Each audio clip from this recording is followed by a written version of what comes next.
Good evening, ladies and gentlemen, and welcome to the Stratford Festival production of William Shakespeare's Love's Labour's Lost. I'm John Caird, the director of the production, and I have with me tonight two of the great comedic and Shakespearean stars of the show, Mike Shara and Ruby Joy. Welcome, Hello, Mike. Welcome, Ruby. How are you both? I haven't seen you in a dog's age. I know. I mean, under the circumstances, I'm doing incredibly well. I feel very grateful to be where I am and healthy, and yeah. Where are you? Are you both in Toronto? In Canada. Yeah. No, Mike, you are, no? I'm in my place in Toronto, yes, and we've been here for, well, I guess a couple of months now. We're doing fine. It's lovely to see you both. John, I don't think I've laid eyes on you since we finished this show. No, I don't think you have. Because you Ruby and I play Words with Friends on occasion together. So we do. John beats me regularly, shockingly. I know. I was going to say that's a game I don't want to get into with John. No. But it's fascinating, isn't it? We're living through this grim plague time, and it's fascinating to recall that Shakespeare had to close his theatre down in 1607 for a very similar reason. Yeah. Mm-hmm. And managed, in the time he was locked down in Stratford, to write King Lear, amongst other plays. So that's an example to us all, isn't it, to remain positive and artistic and creative through periods of history like these. Yes. Mike will be coming out with Lear 2 at the end of summer. Yes. A sequel, Lear 2 Electric Boogaloo. It'll be, yeah. So, Mike, Ruby, we are here to talk about Love's Labour's Lost and what we now feel about it and what it was like to do it, and our memories of rehearsing the play and performing the play. Maybe I should just start by saying how deeply I love this play. I'd always wanted to direct it, and I never had.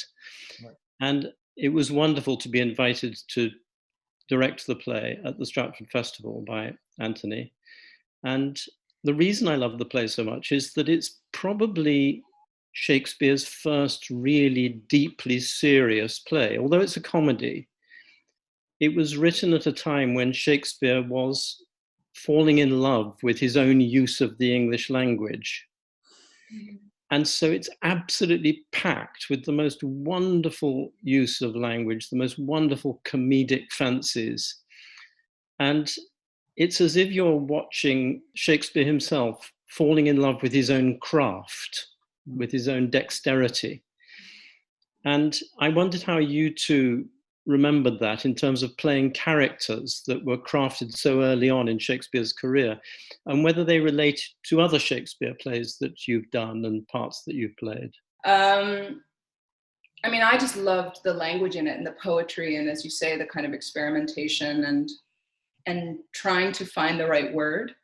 I love that about playing Shakespeare, is that you have to kind of come up with the language in the moment, and I mean, it's just so fun to fall in love on stage. I think is one of the great gifts as an actor, that you get to look into somebody's eyes and say this gorgeous poetry. And you know, at the end of Love's Labour's Lost, there's spoiler alert. Sorry if you haven't seen the play. Yeah, there's a dark moment at the end of the play. Yeah. Let's go with that.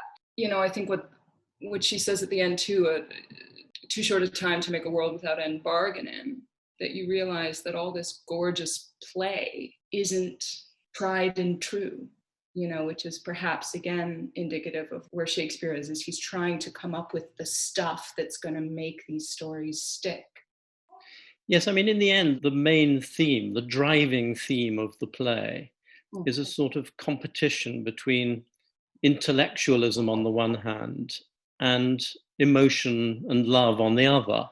And Mike, I suppose your character, more than any other, embodies the struggle between those two things and the comedy that comes from the struggle between those two things. How did you find playing it? To be quite frank, I found the verbiage daunting, for sure. He talks so much in that play. And it was really the first time at Stratford that I had played a part, a guy who talks that much. I really enjoyed Berowne's struggles to balance his incredible brain, because the things he says and thinks of and concocts are extraordinary, with this kind of person who has very, I think, real salt of the earth kind of way about him too, right? Is a very practical person, and the sort of high-minded ideas that he's capable of, and the battle of the two, and his idealization of women and what love should be, and his struggle to sort of put that all through his gigantic brain was, as someone who doesn't particularly have a gigantic brain, it was very daunting, but it was also highly enjoyable. And I think it's one of the fun things about that play is watching him fight himself almost as he's going through all this. You know, he almost can't help himself. Yeah, that's a very, very good point. I think it's worth pointing out to our viewers that Berowne is really the first in a series of almost autobiographical characters of Shakespeare. You can see a lot of the man Shakespeare in Berowne because he's in love with his own use of language. He's witty, like Shakespeare must have been. But you also get, there's an element of melancholy in him as well. And if you look at Berowne, you can see the seeds of the characters, for instance, of Richard II, of Lysander in Midsummer Night's Dream, of Romeo, and even of Hamlet. There are elements of Hamlet in Berowne, when he becomes deeply philosophical and poetic towards the middle of the play. But of course, all that is counterbalanced by his wonderful sense of fun and comedy. And he's a character with a great sense of the absurd, isn't he?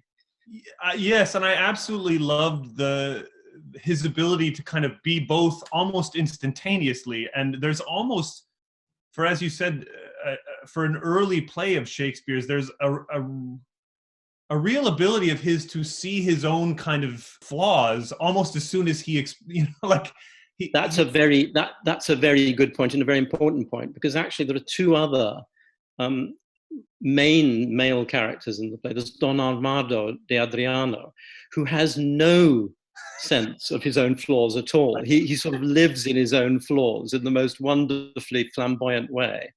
And there is his counterpart, the dreadful schoolmaster Holofernes, who's totally in love with his own intellect and has no sense of how absurd he is.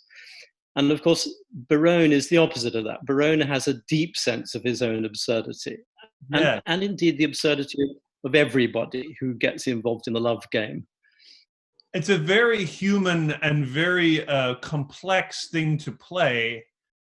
It was a real treat to sort of find where those pockets were and straddle those two worlds. That's those two characters, he's sort of in the middle, that's right. And I remember that it was a very delicate and challenging but really fun place to sit in.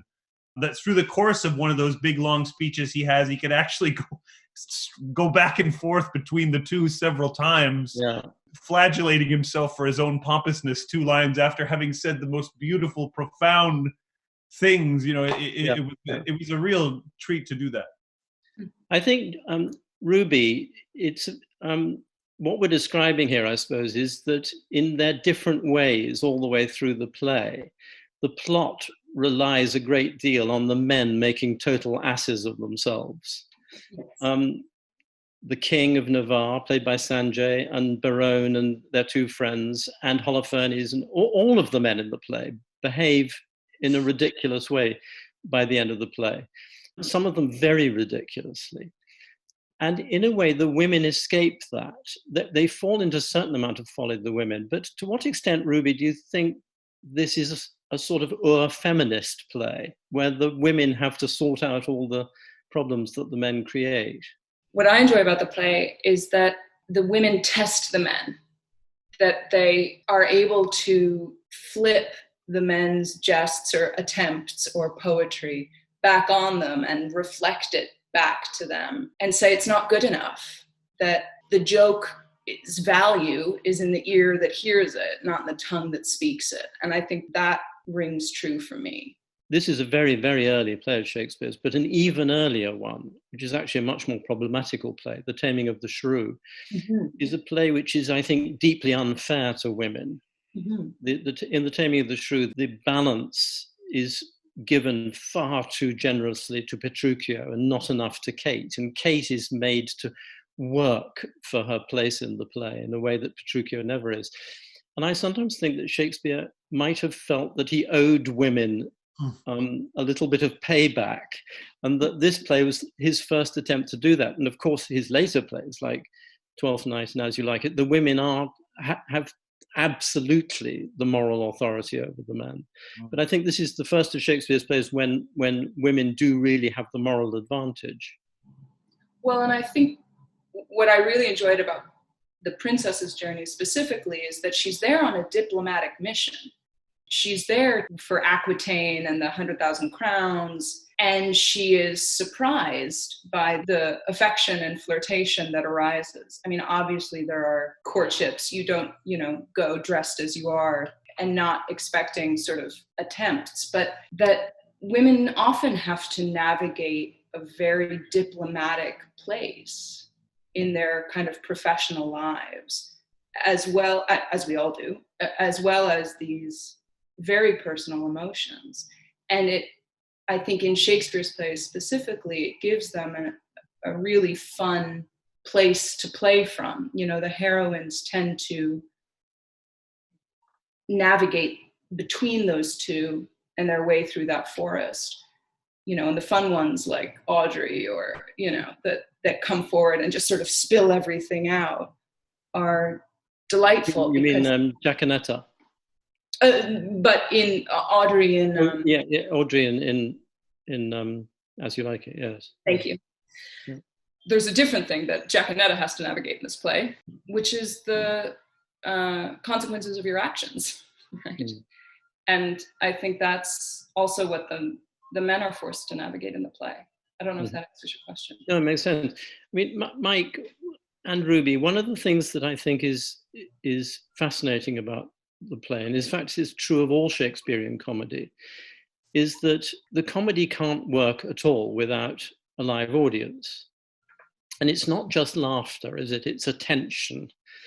And the sense that there's a lot of soliloquy in the play where characters are talking directly to the audience. How did you feel playing in that very particular and exciting arena at Stratford? How did you feel that the relationship between the characters and the audience played out? Mike, first, how did you feel about it? I loved it. I loved you and I worked very hard on putting specific things that were, to be addressed specifically to a husband and wife, or, I loved doing that. I loved that there was kind of always a thrill of, as the show started, I'd have to sort of vicariously look through my eye to find the couple that I was going to do for this and the guy that I was going to have, and sometimes there wouldn't be somebody in the right spot. That was always a great fun, but it added a level of, I thought it was a perfect tone for that play too, because of its language and its high-minded ideas at times. It could be a stuffy experience. Mm-hmm. And I think those moments of sort of off the cuff kind of direct address, it included everybody and reminded everybody that we were all doing this together, and that it was a live thing. It wasn't just an opera, it wasn't a recitation. This is a living thing. I love those pockets of things like that. And it took a bit of the curse of the virtuosity of the thing off it. And to me, gave it a more human feel to it, which I'm always kind of looking for. You got to dig for that in Shakespeare, I think, when you do it, otherwise it can get a bit like a church service or something. And so having those pockets of that, and I was really grateful that you were able to kind of help me seek those out. It really helped, I thought. Mm-hmm. Well, I think that we certainly worked on that in rehearsal, but it was getting into that theatre once we actually got on stage that completely excited me. The minute we were in that space, you just sense that it's all about the relationship between the actors and the audience. And that's really what's so magical about the Stratford Festival and the spell it casts over its audiences. And I think with this play, I was so thrilled with the way the audience immediately warmed to the characters and the plot and the story and sort of invested in it from the word go. Did you feel that, Ruby? Oh, very much so. I think I mean, that space is so incredible, and it's such a privilege to tread those boards and to play in that language. And it's that connection with the humanity of the characters through my humanity and through the audience, and that cycle between those three that I think is thrilling. You know, we get to breathe each other in a space and fall in love with the character on stage, or fall in love with the person across from you, or wish that we could speak that way all the time. You know, I think to have that level of humanity paired with the level of poetry is ecstatic. I keep looking at the space behind you, and the room you're speaking from is like a miniature version of an Elizabethan theatre. There's a door on each side of your head. I keep expecting somebody to enter through there and start speaking Shakespeare. Yeah, exactly. Someone will be framed in the doorway and begin their address, yes. Park and bark. Do you have any memories of the production, of your interaction with other actors in the show? Any inspirations that might have happened to you while you were playing? I mean, did your performances develop, for instance, while you were playing? Did you find new things in the characters as you continued with the run? Yeah. Mike, did you? Yes, I think the four of us men who spent a lot of time together in that play, we learned to play with one another better and better as the thing continued on, you know, and we kind of looked after each other as you do, you know, the sort of famous letters scene where we all find one another reading our love letters that we're not supposed to be reading and writing. That just continued, the stakes of that continued to up as we kind of developed, not that we ever didn't trust each other, but just more ability to kind of realize, okay, you can go over here and I can play with you here, and there's room here, and we can have fun here. That scene particularly got more and more fun to do. And as you said, John, once an audience comes, you start to really realize what they're seeing, and they add a perspective that we, as you know, because we're in it, we don't have. And so they start to illuminate things of like, oh, they're really enjoying watching him, so I'm going to make sure we're all looking that, you know, just little technical things like that, but just makes the experience richer for everybody. Mm-hmm. Mm-hmm. Ruby, did you find a difference between the first performance and the last? Did it develop for you? Or I think the wonderful thing about theater is that you get a second chance until the final performance, right? You're always given another go. Until the one they film. Until the one they film. And then it's forever. Yeah, and then it's for posterity, and you think, oh, well, the night before, the night after was better. Yeah, you can never live it down. No. But I think, too, for the women in the play, and being dressed by the incredible Patrick Clark in those amazing gowns, that you get to stretch how much you can play towards or against that, and how much, again, you can move from diplomacy and humor, and where that line is. I think that's the fun of the play, and that was the fun of playing it over so many months. So now, John, I'm going to flip the tables now, and I'm going to ask you a question. Okay. I know, obviously, a long time ahead of time, you knew you would have known what play you were doing at the Stratford Festival, but you did not know any of us coming into this production, right? I mean, you and I met for a couple of minutes the year before and said hello and had a great talk, and I was comforted by that discussion with you, but you still had never worked with any of the 25 people in the show or whatever. I'm always curious for a guest director at a place like Stratford, which is such a big enterprise and there's a lot going on. What were the challenges for you in trying to figure out, because everybody is different, how they need to work and like to work and how you like to work? Did you find specific challenges to coming to an entirely new place where you had, and also you didn't get to cast anybody either, right? So. Oh, no, that's quite wrong. I cast everybody. Oh, did you? Okay. Oh, yeah. I just assumed you got stuck with me. No, not at all. Anthony Gimelino and the staff at Stratford, the casting department there, were very helpful and instructive, but I auditioned an awful lot of people. Okay. And I interviewed an awful lot of people. And I made very, very careful choices based partly on my own judgment and partly on the recommendations of my colleagues. Mm. And I knew from the get-go, I'd assembled a wonderfully talented cast. I mean, one of the important elements to it, which Anthony and I had been very keen on from the very beginning, is that it should be a multiracial cast, really deeply from top to bottom multiracial, not just with ethnic minority people in small roles, but right deep down, so that the thing could be a real reflection of modern Canadian society. And I thought we did that wonderfully well. I think the cast was extraordinarily well integrated. But to answer your question in a different way, Mike, I think that, of course, a director never quite knows how the actors are going to respond to rehearsal until you get into rehearsal. But most good directors, I think, don't have an overly strong view of what the characters ought to be like before they start working on a play. Of course, you've got a sense, who should Berowne be and who should the princess be, who should Rosaline be? But you also know that you've got to turn the actors into those characters. So I knew that I had to make Mike into Berowne, and I had to make Ruby into the princess and all the others. But I also knew that Berowne had quite a journey to become Mike Shara as well, and that the princess had to become Ruby. You know, the characters themselves have to make a journey to become like the actors. Because in the end, the magic trick that a director can do with any play is to make the audience believe that the actor and the character are one and the same thing. That is the only actor who could possibly play this part on this night. That's where theatrical belief comes from.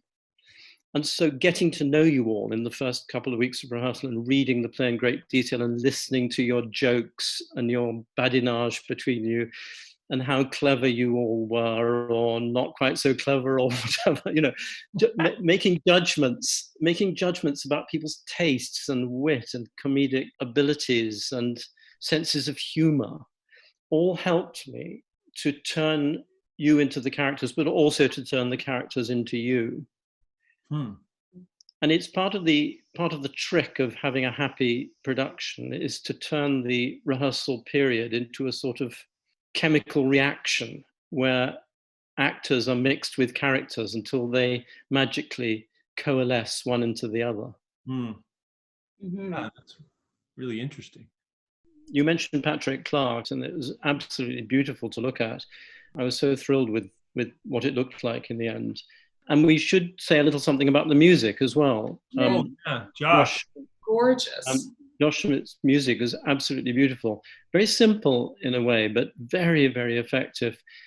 Because like a lot of Shakespearean comedy, there is sort of music deeply written into it, isn't there? With some of the tragic plays, like Macbeth, there's just no music in Macbeth. There's noise and bird calls and eagles and crows, but the play is completely absent of music. Whereas the great comedies, starting really with Love's Labour's Lost, there's constant reference to music. And indeed, there are some beautiful musical elements in it. Most notably, the fact that Shakespeare chooses to end his play with the most lovely lyric song, a sort of madrigal sung by the whole company. Because as you've hinted, Ruby, the play does end on a dark note. A bit of reality suddenly makes itself felt in a way that Shakespeare is telling us we have to look at the love we bear to each other, not just as something we'd like to happen or something we think is just part of our idle fancy.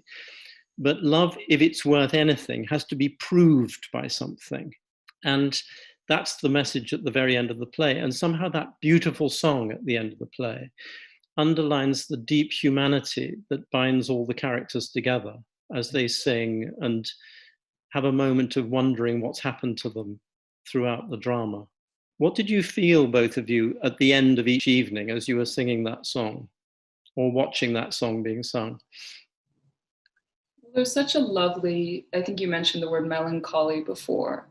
And I think there's that thread under every love story because it isn't going to end well. No, you one of you will, if it lasts 50 years and you've had this incredible life of love, it is likely that one of you will pass before the other. And so you are inherently in an exercise of loss. And the best that we can do in love is to love each other deeply and to care for each other in a way that is true and that can stand, the blustering of the world.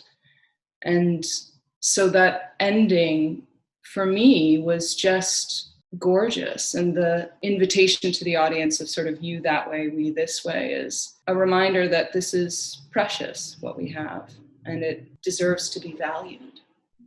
Well, the world is certainly blustering all of us at the moment, isn't it, in the most extraordinary way.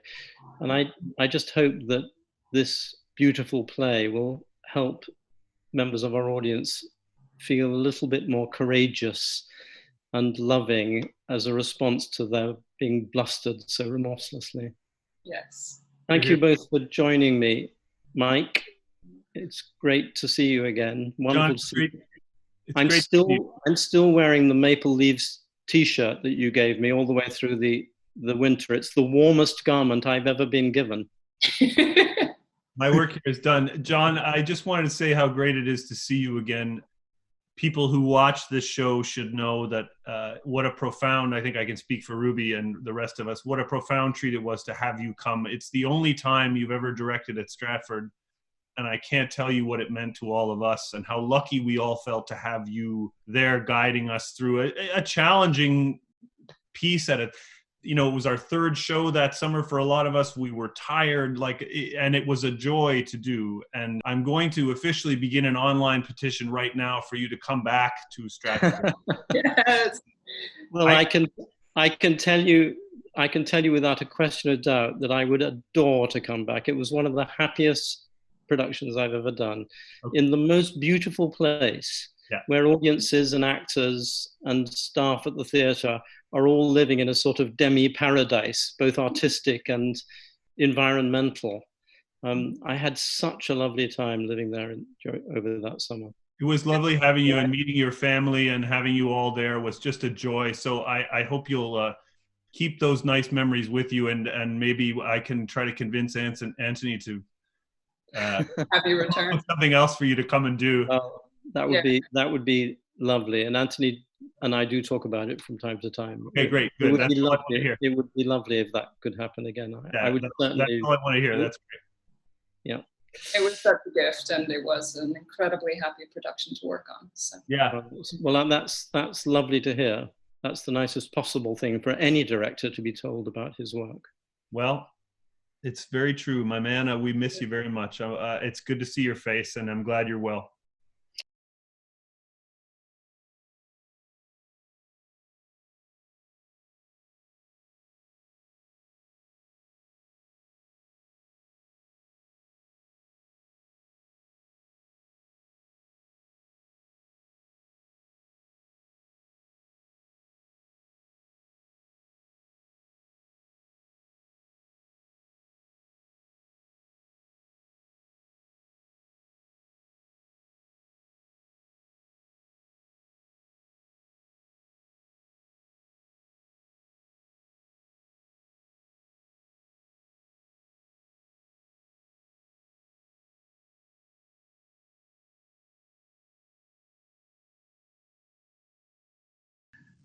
Hello and welcome to tonight's Stratford Festival on Film's viewing party. I'm Anthony Cimolino, Artistic Director of the Stratford Festival. And tonight, we're going to have a chance to enjoy John Caird's 2015 production of Love's Labour's Lost.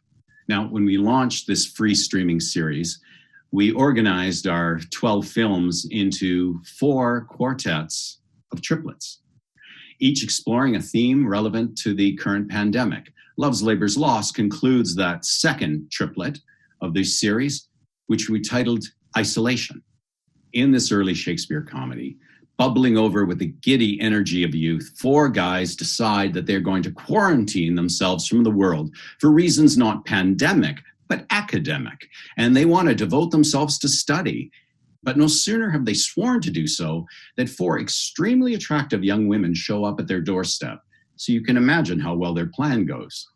After tonight, Love's Labour's Lost will be available for free streaming for the next 3 weeks. And meantime, you can still catch The Tempest, streaming until June 4th, or Timon of Athens, which is streaming for free till June 11th. Then next week, my 2015 production of Hamlet, starring Jonathan Goad in the leading role, will begin a new thematic segment. This one we have titled Minds Pushed to the Edge. Besides the films themselves, there's lots going on in this online festival. For instance, if you're only just joining us, you've missed our pre-show chat between director John Caird of Love's Labour's Lost and cast members Ruby Joy and Mike Shara. But don't worry, you can still catch that on YouTube in the weeks ahead. Had this pandemic not happened, tonight we'd be in the middle of our opening week, celebrating our 68th season as the Stratford Festival. Now, with that in mind, Grant Wynne Davies has devoted the latest episode of his In Good Company series to a conversation with theater legend and festival pioneer Don Greenhalgh. Together, they look back at that glorious summer of 1953 when we presented our very first season, with Don as a member of our inaugural acting company. Let me also take this opportunity to remind you that even though our theaters are dark right now, this year still brings us particular cause to celebrate: the release of 2 brand new titles in our Stratford Festival on Film series. My production of The Merry Wives of Windsor, filmed last season, is now available for paid streaming at store.cineplex.com/Stratford Festival. This is the premiere showing of this film of The Merry Wives of Windsor. It's not part of our current online free titles. So if you missed seeing that production on stage or want to see it up close again, don't miss this chance to be among the very first to enjoy it on stream. And then on June 2nd, Cineplex will premiere our second new film, last season's production of Othello, directed by Nigel Sean Williams. With the addition of these 2 films, our project to film all of Shakespeare's plays now encompass well over a third of the canon. And tonight, you're in for a real treat with this gorgeous production of Love's Labour's Lost. And as you watch tonight, we'd love you to share your thoughts on social media. To chat live on YouTube, you just need to sign in. And remember, if you have any difficulties with the video, try refreshing your screen or adjusting the resolution. You'll find details in the Film Festival FAQs at the bottom of our homepage, stratfordfestival.ca. And now let's enjoy this great feast of language, love, and laughter. This is William Shakespeare's Love's Labour's Lost.